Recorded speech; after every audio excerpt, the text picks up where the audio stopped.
There is a massive mistake happening right now. Your face shape has changed over the years and your haircut could be making you look older without you even realizing it. I'm going to show you exactly how to figure out what has changed and, more importantly, what to do about it. Now, I've been doing hair professionally for over 30 years and I have seen this pattern over and over. People come into the salon, sit in my chair, and they say, "Justin, I don't know what's wrong. My hair just, it doesn't seem to look right anymore." But here's what I've learned. It's not the hair, it's the face oftentimes that has changed. And the haircut just, well, hasn't kept up. So today, I want to walk you through the most common concerns that people have with their face shapes after about 40 or 50. And more importantly, I want to show you exactly how you kind of deal with each one. Because once you understand what's happening, then you can make adjustments that will actually make you look more youthful and feel more confident. Okay, so let's talk about the typical concerns. Now, first of all, we all know how hard it is to figure out exactly what our face shape is. And if I'm honest, I'm probably part of that problem on a little spectrum there, right? It's because most people have kind of a combination of a couple rather than just falling into one specific shape. But what I've learned over the years is that after our 40s and 50s, the vast majority of people struggle with a very few specific things regarding their face shape. And when we know what those are and how to address them, then you no longer have to worry about what combinations of face shapes you fall into because you're kind of addressing the most important concerns either way. Does that make sense? I hope that makes sense because I hate trying to get people to figure out, I fall into this exact face shape and it doesn't happen that way. So the first concern that most people struggle with is that the face can start to feel a little bit too long. And this typically happens because, like mine, the hairline starts to head back towards the back, right? Which makes the forehead look larger, as well as oftentimes the skin starts to droop. And both of these things individually can make the face feel longer. Combine them, and well, I think you know. Now, the second concern is that the face can feel too full around the cheeks. Maybe, like all of us, you just gained a little bit of weight or the skin is just kind of redistributing differently. But either way, the face starts to feel a little bit more full. Now, the third most common thing that people deal with after their 40s and 50s is that the jawline starts to get a little bit softer. The skin starts to sag and that sharp definition that you used to have just frankly isn't there anymore. And the fourth, the kind of final thing that I see people really struggle with is that their neck starts to sag, and that can just make you feel insecure about wearing anything shorter because you think that anything shorter in terms of hair is going to just draw more attention to it. Now that we know these, how do we kind of deal with these concerns? Well, that's actually a very simple two-step process. Step one is to determine which of these concerns you're actually dealing with. Now, you might have just one of them, you might have a couple of them, or you might have actually three of them. You're not going to have four because your face is not going to be long and wide at the same time. The other ones could all be present, unfortunately. Do me a favor and just take a quick minute, really look at your face, and then ask yourself, what has changed? What bothers me the most? This is a question I constantly ask people in consultations. And once you've identified that, then we can move on to the solutions, which again is step two. Okay, so let's start with the first one. If your face feels a little bit too long, we can address that by one, using a swept off bang. Now this can be a good place to start because it's gonna offset some of that length and create a little bit more width in the face, but not too much. Now you could also do a full bang as well, but you just wanna make sure that it's not too straight across. You want it to be a little bit more angled on the side so it kind of follows that eyebrow shape. See how these crest like this a little bit? You want to kind of follow that to tie in to the rest of the layering or to the length. This is gonna keep your bangs from feeling too square and then making your face actually feel too rectangular. Now, the other bonus of a bang is that it can help the hair around the hairline actually look a bit thicker or a little bit more dense because you're taking that hair so much shorter. Now, if you're open to bringing up the length a bit, kind of even near the chin area, if you can get it near that chin, it's gonna go a long way to helping add a little bit of width to your face. Another way that you can go about it is actually parting your hair down the center. Now, this can help create a little bit more fullness in your face, but because when you part your hair in the center, you decrease the potential amount of volume on top, and therefore you increase the amount of volume or perceived volume on the sides. So that helps to add a little bit more width to your face. You just want to be sure that you don't do all of these things at the same time. And by all of them, I mean like a bang that length up, as well as trying to get more fullness through here, or maybe a center part, right? That can actually end up being too much and kind of add too much width to your face. So pick a couple of them, and that tends to work really well. All right, so now let's talk about what happens if your face feels too round or too full.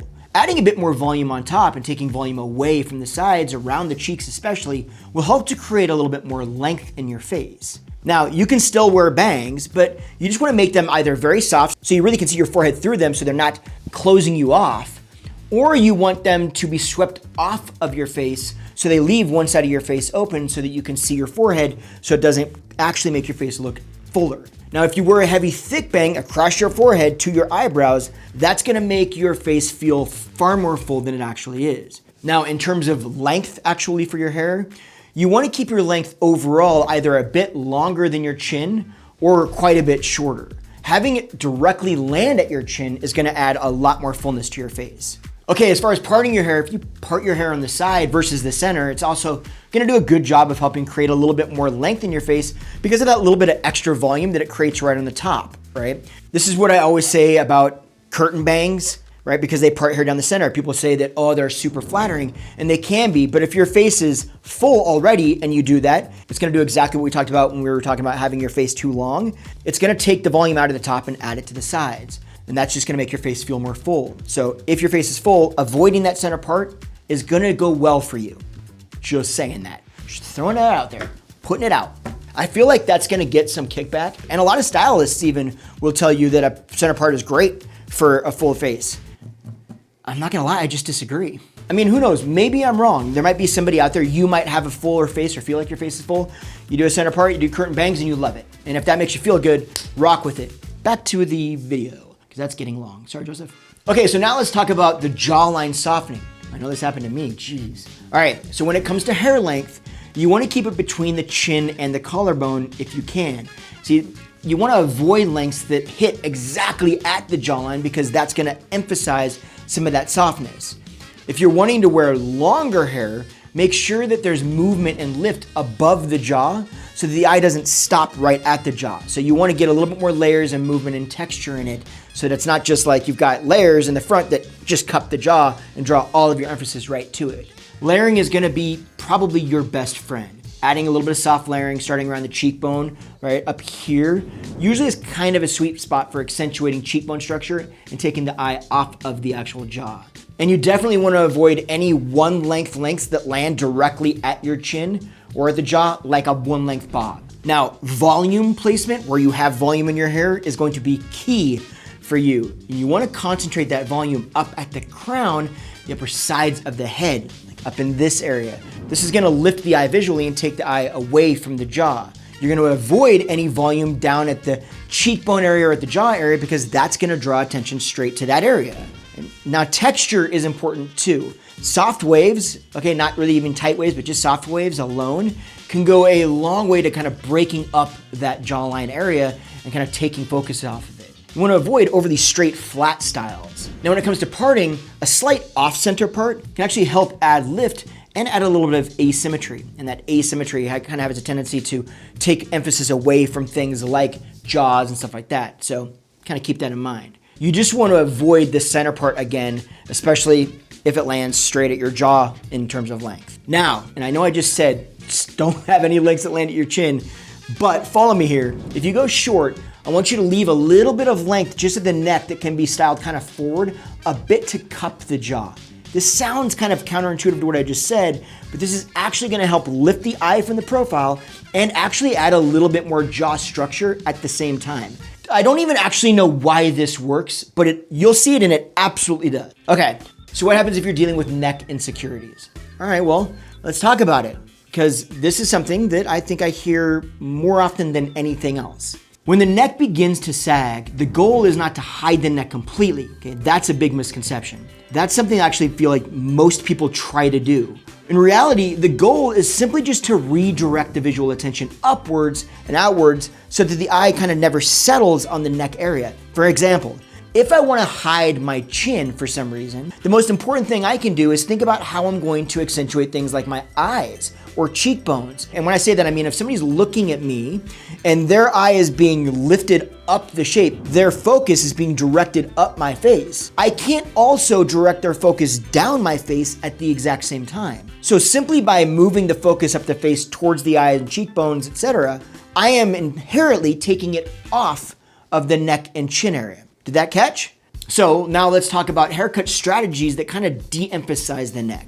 First, avoid hair that lands at the neck. Okay? Lengths that stop mid-neck or right at the jawline are gonna draw the eye exactly to where that sagging appears. This is a very common mistake because any length that lands here is kind of drawing attention there, especially if we don't have enough volume on the top to redirect that attention. Now, at the same time, if you only feel comfortable with having your length in that neck area, then just simply make sure you remove the density, the volume at the neckline. Keep the perimeter lighter, keep it texturized. Don't have any thick, blunt ends sitting right at the neck that's gonna draw a hard line like a bob that's gonna draw more emphasis to that. The next thing you wanna do is you wanna lift the shape higher on the head, okay? You wanna build the volume up around those temples, up in the crown, and this is gonna help us shift that focus, again, up versus down. Now, another option is fringe or kind of face framing layers or a combination of both. Long curtain bangs pull the viewer's attention to the eyes and cheekbones. Swept off bangs, on the other hand, can land right around the cheekbone and also help to kind of lift the eye. So both of those options work well. You just want to use the one that makes sense for your face shape like we talked about earlier. Just avoid any heavy straight bangs because they're going to shorten the face and they're going to push attention downward. This is really easy to see because when you go like this and you cover up your forehead, all you see is this. That means the visual attention. Somebody, when they look at you, they're going to this little space right here, and that's gonna draw that attention in this area, right? So if we can open that up a little bit more, soften that, then all of a sudden we're not being so closed off, and now we're starting to actually bring the eye where we want it, which is up around the temples and accentuating jaw structure and bone structure and cheekbone. All of the things that I feel like I've said more than 1,000,000 times. You're probably getting sick of hearing me say it, but that's just how it works. Back to it. Okay, another key element here is gonna be texture and movement in the shape, okay? Nothing super overly contrived. Movement, and that's like usually created through layers, but also can be created through wave. Movement helps break up the outline of the neck, right? So like I said, a good choice would be soft waves, even like a loose bend, or just like bend in layers, just a lot of layers for movement, right? They're gonna give your hair natural movement, and then just don't use spray to get it stiff. What you wanna avoid is anything flat, super straight, hard blunt lines, super sleek, like tucked behind the ear looks, that kind of stuff, because it's just gonna bring the attention right into this area. Fact is, flat hair often outlines the neck like a silhouette, and that's exactly what we're trying to avoid. Okay, so I know that was a lot of information, so let me recap this real quick. If your face feels too long, consider wearing a side swept bang or even a full bang as long as it's blended into the corners and a little bit softer. Then you're gonna bring that length up, if you're open to it, closer to the chin line, and this is gonna help to add a lot of width to your face. On the other side, if your face feels too round or too full, then you're gonna add volume on top. You're gonna take it away from the sides. You're gonna keep your length either longer than your chin or quite a bit shorter, and you're gonna part your hair on the side, not down the center. Now, if your jawline is softening, keep your length between the chin and the collarbone. Add soft layering around the cheekbone.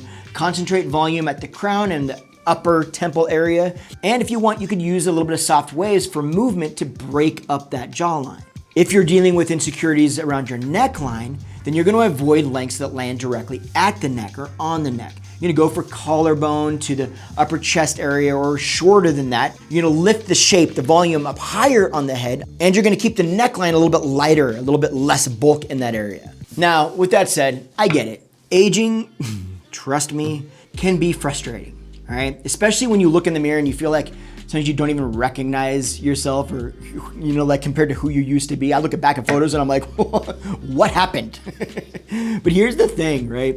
You don't have to just accept it. You can make little adjustments. You can work with what you have, and you can work at just trying to figure out the things that are gonna make you feel more confident. Because I've always said that confidence is what creates the feeling of being youthful, or even the look of being youthful. A lot of times it's not one massive transformation that you have to make. It's a lot of little things that add up to create the overall difference that you wanna see.